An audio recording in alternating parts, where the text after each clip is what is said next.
Hürmetlik vatandaş leksiyen davamlaşlarımız. Bugünkü İslah 2024 yıl 10. ayının 24. günü. Heptiga nima Perşembe mi vatandaş Perşembe. Heptiga Perşembe. Leksiyeni bundak başlayımız vatandaş. Siz göre vakitte Çavuşan'ın 200'den artık harbi zavutu işe girişti.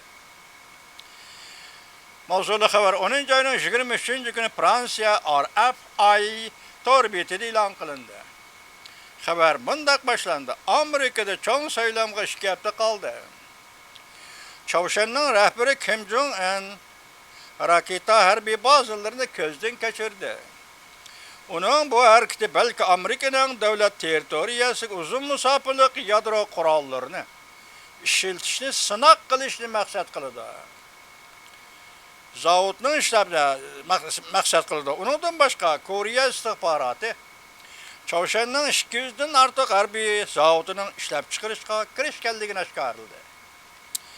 Ukrayna devlet işçisi Çavuşan askerlerini teslim buluşqa çağırık kıldı. Yatak, tamak bilen teminleyimiz dedi. Mavzulu haber 10. ayının 23. günü Fransa RFI torbiyeti ilan kılındı. Haber mındak başlandı. Ukrayna devlet işçisi her kandak Çavuşan askerleri kısımlarının teslim buluşqa davet kılıp Seul istihbarat organları bolsa mındak görsetdi. Çavuşan Rusiyaga yardım berishga ikkinchi qatam 1500 nafar askar avatdi. Ukrayna istihbarat organlari Rossiya tarafidan Ukrayna urush maydoniga avatilgan Çavuşanlik askarlarning hujuri to'g'risida mundaq ko'rsatdi. Sizlar hech qanday sabab bahonasiz chet ellarda o'lib ketmanglar. Sizlar her gözümü mingligan, 10 mingligan öy makaniga abadiy qaytalmaydigan Rusiyanın askerlerinin takdiriga o'xshash taqdirga qalmanglar, dedi. Urush asirlari o'rnida taslim bo'linglar. Ukrayna sizlarni tamoq bilan, yotoq bilan ta'minlaydi. Seulning aytishicha, hozir Çavuşan askerlari Rusiyada bir vaqt o'tganda ularni Ukraynaga avatdi. Ular Rossiya turibdi hozir. Rossiya harbiy ishlar lageri turibdi hozir. Biroz vaqt o'tgandan keyin bular Ukrayna oldin hisobga avatildi. Bu Seul istihbarat idorasining gapi. Berlin. Yana bir xabar. Çavuşanning Berlinda turishliq vakolatxonasining mas'ulini chaqirtib, Berlin Rossiyaning Ukrayna qarshi urush qilishni qo'llash, Germaniyaning bexatarligi ve Avrupa'nın teşhisilgan tehditler deb ko'rsatdi. Mavzulu haber 10. ayının 23. günü Fransa RFI torbiyeti ilan kılındı. Haber bundak başlandı. Germaniya Tashqi ishlar ministrligi haftaning 3. günü çarşamba tunigan Rossiyaning Ukraynaga tajovuz qilib kirganligini qo'llaganligidan iborat bir ish bilan Çavuşan'ın Berlin'de turishliq vakolatxonasining mas'ulini chaqirtib, Pingrangga ogohlantirish berib, agar xabar rostli bo'ladigan bo'lsa, undaqda bu ish Germaniyaning bexatarligiga va Yevropaning tinchligiga bevosita tahdid elib keladi deb ko'rsatdi. Yana bir xabar. Yaponiya bilan Yevropa ittifoqi oxiri bexatarlik qo'g'dini sheriklik munosabat to'g'risida kelishim imzolashga qaror qildi. Mavzulu xabar 10. ayının 23. günü Fransa RFI torbiyeti ilan qilindi. Xabar mundaq başlandı. Gungtongsha, yani ortak agentligi Yaponiyaning 10. ayının 23. günü xavri Yevropa ittifoqi Daimi komiteti 21. günü Yaponiya Avrupa İttifaqı Deniz Okean bexatarlik kapolati hamkorligi, bexatarlik mudofaa sheriklik munosabati ve ciddi imzolashni qaror qildi. Kelishimni imzolashni qaror qildi. Diplomatlar mundaq oshkorildi. Avrupa İttifaqı diplomatiya ve bexatarlik siyosati yuqori darajalik vakili Borrell Yaponiyaga ziyorat qilib 11. ayda bu kelishimni imzolaydi. Vatandaş men üzem oylasam 2. Dünya uruşu başlanıştan ilgiri, mesela 40.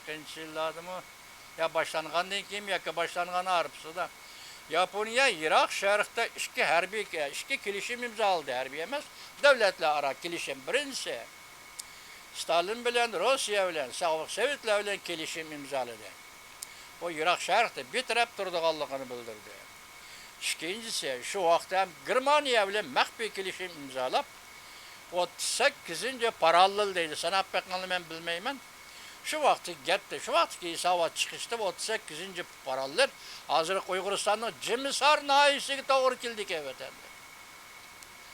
Şu vaxtı Yaponiya ile Germaniya bu taraftan şərqdən Yaponiya hərəkət qıladigan, qərbdən Germaniya hərəkət qıladigan 38. parallelda uçuruşadigan şərtnamə imzalagan edi. Vaxtida Avropa, Asiya qancha yetib kelaydi. O tazı sizga bizga noma'lum. Avropa Asiyaga yetib kelaydi degan gap yo'q edi. Bugun endi Avropa Asiyaga keldi. Nimishqa? Sen hazır Avropadan burun birinchi bo'lib Çavuşan, Şimali Asiyalık Çavuşan sen Avropaga kirib oldun. Demek sen Avropaga kirib bo'lgandan keyin Ukraina urush maydoni yetib borgandan keyin ondan Amerika Qo'shma Shtatlarining davlat mudofaa ministri Liloyet buni bayqidim dedi. Ko'rdik dedi. Zelenskiy o'ltirib taslim bo'linglar. Asiyadan kelgan Çavuşan askarlar taslim bo'linglar dedi. Hazır Berlin agahlandırış verdi Şimali Çavuşan yoki Şimali Asiyadagi Çavuşanga. Bunda qilsang bu Avropaga tahdid, Germaniyaga tahdid dedi. Gapchi hazır Asiyadagi kichik davlat Çavuşan Avropadagi bo'layotgan urushga oxirlashdi. Endi Çavuşanning keyinda turayotgan Rossiya, Çavuşanning keyinda turayotgan Jungo bu urushga aralashib qolish mumkinligi bormi? Vaziyat qilla ustida vatandaş. Qilning Tilsirat kövrügü deysizlar ham mana mushtaqa vaziyat hozir Tilsirat kövrügidan eshib kelyapti, o'tib kelyapti. Hozir qaraganda Amerikadagi umumiy saylam, cho'ng saylamda sobiq prezident Donald Trump, bu qatorqi Cumhuriyetchilar partiyasining prezident nomzodi Donald Trumpning g'alaba qilishi degan gap hozir to'rbatlarda keng tarqalishga boshladi vatandaş. Demek umumlaştırıp koşup gelgende başta aytqandak hazır dünyanın vaziyeti Asiya Avropa o'rtasidagi aralıqni bağlap turadigan davlatga aylangan Çavuşan. Yani Asiya Avropa o'rtasida mushunda ko'rikni solgan Çavuşan. Agar Çavuşanning askar chiqarishi yana qadam ilgirlab ras bo'lgan bo'lsa, Koreya nima ish qiladi? Savol vatandaş. Eğer vaziyet, dünya vaziyeti Tilsirat kövrüğü üstüde menhep kelyapti.